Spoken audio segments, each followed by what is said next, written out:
Hello friends, இந்த வீடியோவில் நம்ம என்ன பார்க்க போகிறோன்னா ஒரு கான்க்ரீட் ப்ளஸ் வுட் ஜாயின் பண்ண டேபிள் ஒன்று நம்ம பண்ண போகிறோம். ஸோ எப்படி பண்ணலான்னு பார்க்கலாம். ஸோ இப்போ நம்ம இதுக்கு யூஸ் பண்ணுறது பார்த்திங்கன்னா, நம்ம வந்துட்டு ஒரு பைன் வுட் யூஸ் பண்ண போகிறோம். ஸோ பைன் வுட்டோட ஆல் சைட்ஸ் வந்துட்டு நம்ம ஒரு ஷட்டரிங் மாதிரி ரெடி பண்ணிவிட்டு, அந்த கான்க்ரீட் சப்போர்ட்டுக்கு நம்ம என்ன பண்ண போகிறோன்னா ஒரு கான்க்ரீட் ராட்ஸ் இன்சர்ட் பண்ண போகிறோம். இந்த வுட்டு பார்த்திங்கன்னா நல்ல ஒரு டெக்ஸ்சரோடு இருக்கிற வுட்டு. ஃபினிஷ் சர்ஃபேஸ் பார்த்திங்கன்னா நல்லா ஸ்மூத்தாகவே இருக்குது. ஸோ இப்போ இந்த இடத்துல நம்ம எங்கே வந்து கான்க்ரீட் ராட் இன்சர்ட் பண்ண போகிறோன்றதை மார்க் பண்ணிக்கிறோம். ஸோ கான்க்ரீட் வர பார்ட்டில் நம்ம இந்த மாதிரி ராடை இன்சர்ட் பண்ணிவிட்டு அந்த இடத்துல வந்துட்டு நம்ம கான்க்ரீட்டை நம்ம போர் பண்ண போகிறோம். ஸோ இப்போ ட்ரில்லிங் மிஷினை வச்சு நம்ம பண்ணுவோம்.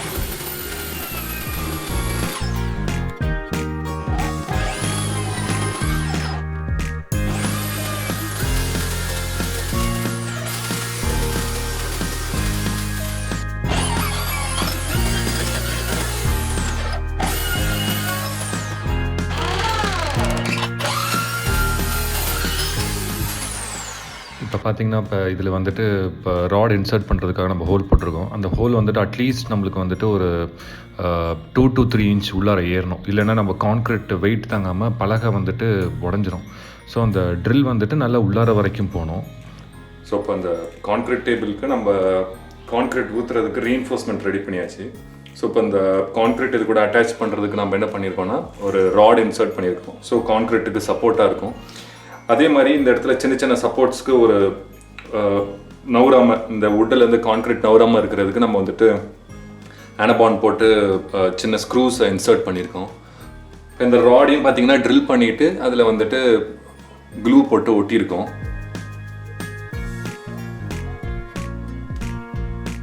ஸோ இப்போ அடுத்த ஸ்டெப் என்ன பண்ண போகிறோம்னா, இதுக்கு வந்து ஒரு ஷட்டரிங் ஒன்று ரெடி பண்ண போகிறோம். இப்போ எந்த இடத்துல நம்ம கான்க்ரீட் ஊற்ற போகிறோமோ அதுக்கு ஒரு சின்ன பாக்ஸ் மாதிரி ஒரு ஷட்டரிங் ரெடி பண்ணிவிட்டு அதுக்குள்ளார வந்து கான்க்ரீட் ஊற்றுவோம். ஸோ இதுதான் வந்துட்டு நம்மளோட டாப் சர்ஃபேஸ். இப்போ கான்க்ரீட் ஊற்றி முடிக்கும் போது இதுதான் நம்மளோட டாப் சர்ஃபேஸாக இருக்கும். ஸோ நம்ம கேஸ்ட் பண்ணும்போது இந்த மாதிரி திருப்பி வச்சு ஒரு போர்டு ஒன்று, இந்த மாதிரி ஒரு ஃபோம் போர்டை எடுத்து இதில் ஷட்டரிங் ரெடி பண்ணி இதை நம்ம திருப்பி வச்சு இதுக்குள்ளார ஒரு ஷட்டரிங் ரெடி பண்ணி அதில் கான்க்ரீட் போர் பண்ண போகிறோம். அந்த ப்ராசஸ் தான் இப்போ நம்ம பார்க்க போகிறோம். இப்போ பார்த்திங்கன்னா நம்ம வந்துட்டு ஃபோம் போர்டில் ஷட்டரிங் செய்ய போகிறோம். எதனால் ஃபோம் போர்டில் செய்கிறோம்னா அது வந்து நம்மளுக்கு கட் பண்ணுறதுக்கு ரொம்ப ஈஸியாக இருக்கும். அதே மாதிரி பார்த்திங்கன்னா இப்போ நம்ம பண்ண போகிற ஷட்டரிங் வந்துட்டு கரெக்டாக நம்மளோட அந்த வுட் என்ன சைஸ் இருக்கோ கரெக்டாக அதோட சைஸ் அலைன்மெண்ட்லேயே வரணும்.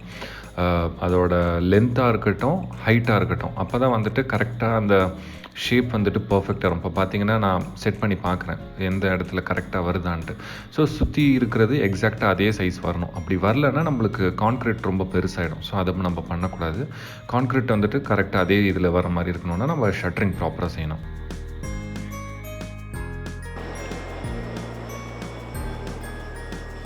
இப்போ நம்ம ஃப்ரேம் ரெடி பண்ணிட்டோம். பார்த்தீங்கன்னா இப்போ 3 பக்கமும் நம்ம ஃப்ரேம் ரெடி பண்ணியாச்சு. இப்போ நம்ம என்ன பண்ண போகிறோம்னா, இந்த ஷட்டரிங்க்கு நடுவில் நம்ம இந்த இடத்துல வந்துட்டு வுட் வச்சுட்டு இந்த இடத்துலேருந்து மேலேருந்து கிளாம்ப் பண்ணி அதை டைட் பண்ண போகிறோம். இந்த இடத்துல தான் நம்ம கான்க்ரீட் போர் பண்ண போகிறோம்.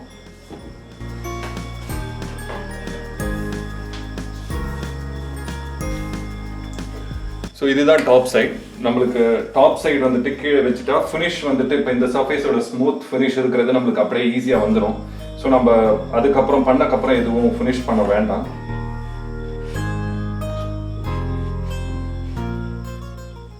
இப்போ நம்ம கிளாம்ப் போட்டு அந்த வுட்டையும் கீழே இருக்க ஃபோம் போர்டையும் டைட்டாக ஜாயின் பண்ணுறோம். இல்லைனா வந்துட்டு உள்ளார வந்து கான்க்ரீட் நம்ம வைப்ரேட்டர் போடும்போது உள்ளார போயிடும். ஸோ அதை ப்ரிவெண்ட் பண்ணுறதுக்காக மெட்டல் கிளாம்ப் போட்டு நம்ம டைட் பண்ணிக்கிறோம். அதை இப்போ நம்ம வந்துட்டு இப்போ இதுக்கு கான்க்ரீட் மிக்ஸ் பண்ண போகிறோம். இப்போ என்ன ரேஷியோவில் பண்ண போகிறோன்னா 1:1. அதாவது ஒரு பாட்டில், இப்போ இதில் தான் நாங்கள் அளக்க போகிறோம். இது ஒன்றும் இல்லை, சும்மா ஒரு வேஸ்ட் பாட்டிலில் கட் பண்ணிக்கிட்டோம். ஸோ இப்போ இதில் ஒரு சிமெண்ட் எடுத்தோன்னா அப்படியே ஓரளவுக்கு இதுலேயே வந்து மண்ணும் ஜல்லியும் கலந்து நாங்கள் யூஸ் பண்ண போகிறோம். எதனால் 1:1னா ஸ்மூத் ஃபினிஷ் வரணுன்றதுக்காக 1:1 யூஸ் பண்ண போகிறோம். இப்போ பார்த்தீங்கன்னா இது வந்துட்டு சிமெண்ட். இது பார்த்தீங்கன்னா இது வந்து MSAND இதுக்கு நம்ம யூஸ் பண்ணுறோம். மணல் நம்ம கிடைக்காதனால MSAND யூஸ் பண்ணுறோம். இது ஒரு இது. ஸோ இப்போ இதுக்கு வந்து தேவையான அளவுக்கு வாட்டர் விட்டு நாங்கள் மிக்ஸ் பண்ண போகிறோம். அந்த ப்ராசஸ் பாருங்கள். ஸோ ஸோ இப்போ இதை நாங்கள் மிக்ஸ் பண்ணுறதுக்கு வைப்ரேட்டர் யூஸ் பண்ண போகிறோம். வைப்ரேட்டர் எப்படி இருக்குன்னா ஒன்றும் இல்லை, இது வந்துட்டு ஒரு சின்ன பீஸ் ஆஃப் பிளைவுட். இதில் பார்த்தீங்கன்னா கீழே வந்துட்டு நம்ம ஃபேன் ஒன்று ஃபிக்ஸ் பண்ணியிருக்கோம். இது பார்த்தீங்கன்னா நம்ம சிபியூலலாம் இருக்கும் அந்த மாதிரி ஃபேன். ஸோ இதில் வந்துட்டு ஒரே ஒரு நட் போட்டிருக்கோம். ஸோ இது என்ன ஆகும்னா சென்ட்ரிஃபியூகல் ஃபோர்ஸ் கிரியேட் பண்ணும். இப்போ சுற்றும் போது பார்த்தீங்கன்னா வைப்ரேட் ஆகும் கட கட கட கட கடன்னு. ஸோ இது வந்து கான்க்ரீட்டை இன்னும் நல்லா மிக்ஸ் பண்ணும், பபிள்ஸ் வராமல் செட்டில் பண்ணும். ஸோ இப்போ அதையும் எப்படி யூஸ் பண்ணுறதுன்னு பார்ப்போம். இங்கே ரெகுலேட்டர் என் கையில் வச்சுருக்கேன். ஸோ இப்போ அதை நான் ஆன் பண்ணுறேன். உதறது தெரியும் உங்களுக்கு.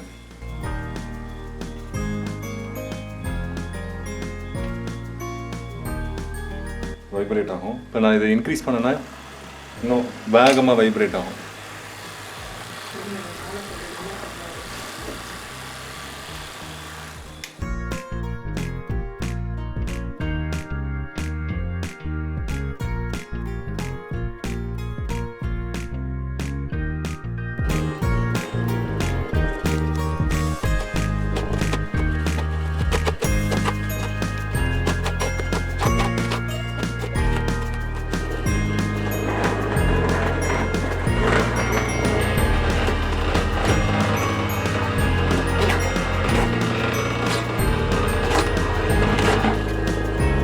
ஸோ இந்த மாதிரி தான் நாங்கள் இப்போ அந்த மோல்டில் நாங்கள் கேஸ்ட் பண்ணுறோம்.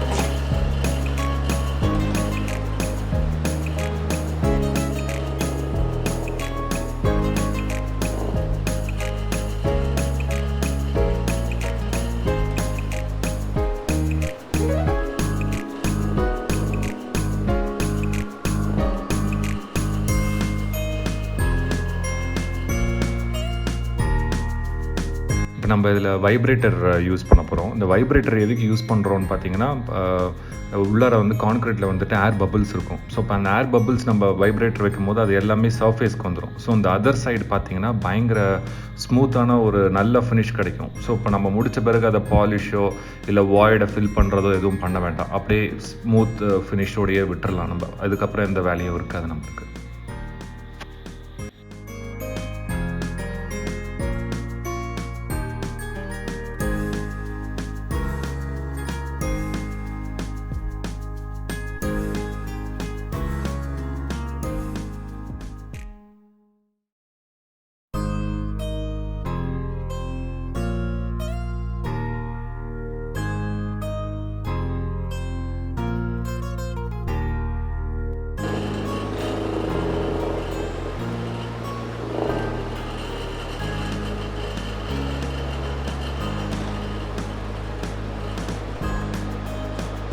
ஸோ இப்போ நம்ம கான்க்ரீட் போர் ஊற்றி முடிச்சிட்டோம். வுட் இந்த பக்கம் இருக்குது, கான்க்ரீட் இந்த பக்கம் இருக்குது. ஸோ இப்போ நாளைக்கு காலையில் வந்துட்டு இதை நம்ம ஓப்பன் பண்ணி பார்ப்போம் எப்படி இருக்குன்ட்டு. இப்போ பார்த்தீங்கன்னா இது நல்லா ப்யூர் ஆகிடுச்சு. எல்லா பக்கம் இருக்க ஷட்டரிங்கும் எல்லா பக்கம் இருந்த ஷட்டரிங்கையும் எடுத்தாச்சு. இப்போ நம்ம கேஸ்ட் பண்ணது எப்படி வந்திருக்குன்னு திருப்பி பார்ப்போம். இது நல்லா ஹெவியாக இருக்கும். ஸோ திருப்பும் போது பார்த்து திருப்பணும்.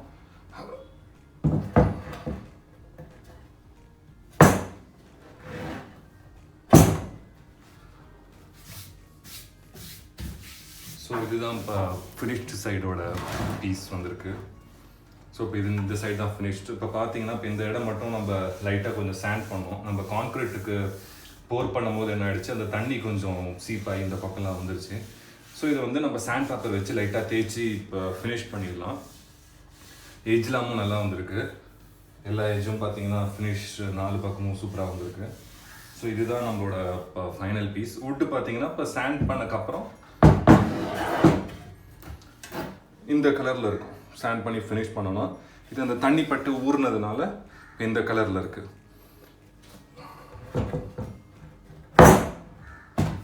ஸோ அவுட்புட் இதான் ஃபைனல் ஃபினிஷ். ஸோ இப்போ இதை எது மேலே நம்ம மவுண்ட் பண்ண போகிறோன்னா, மீன்வைல் வந்துட்டு நம்ம ஒரு மெட்டல் ஃப்ரேம் ஒன்று செஞ்சாச்சு. ஸோ இப்போ பார்த்தீங்கன்னா இந்த மாதிரி இது வந்து 4 சைடும் மெட்டலில் பண்ணி பெயிண்ட் பண்ணுறது. ஸோ இந்த ஸ்டாண்ட் மேலே தான் வந்துட்டு நம்ம இதை இப்போ உட்கார வைக்க போகிறோம்.